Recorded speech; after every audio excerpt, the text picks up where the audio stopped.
and was at that time a leader. He was a good leader. He truly was. He's somebody that got things done. He was indicted. He had to step down.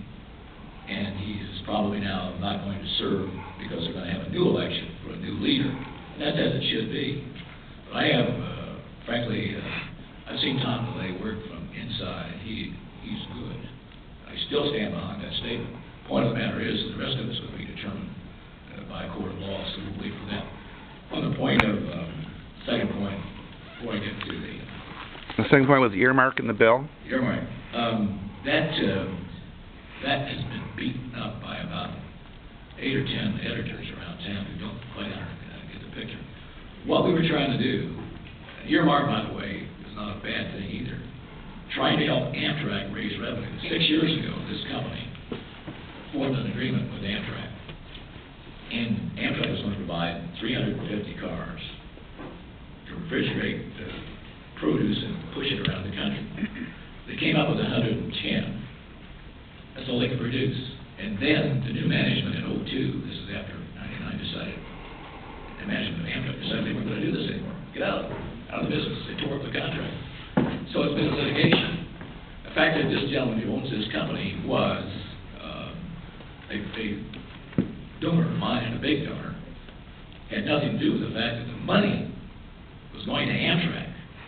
Our analysts proved that they could raise between 20 and 50 million of revenue for Amtrak, not for Express Track, which is, does anybody understand all this?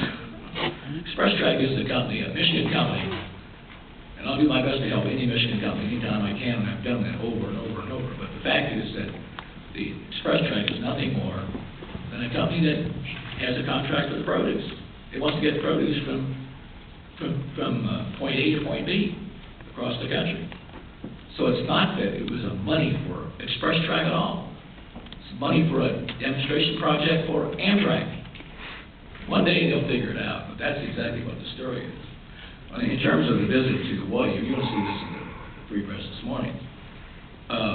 There are 600 people that attended this event. Myself, my wife was with me. That's perfectly legal. It's done all the time. It's been done for years. That same article, by the way, you'll see that other members have spent like over $100,000 on trips of this type. I spent about 15 in 5 years. And these are legal. In any event, I'll let the future decide whether or not we continue to do this. If we decide to do away with this kind of situation, then I'll fight for that.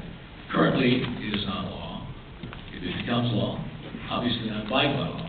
So I'll let you make the decision.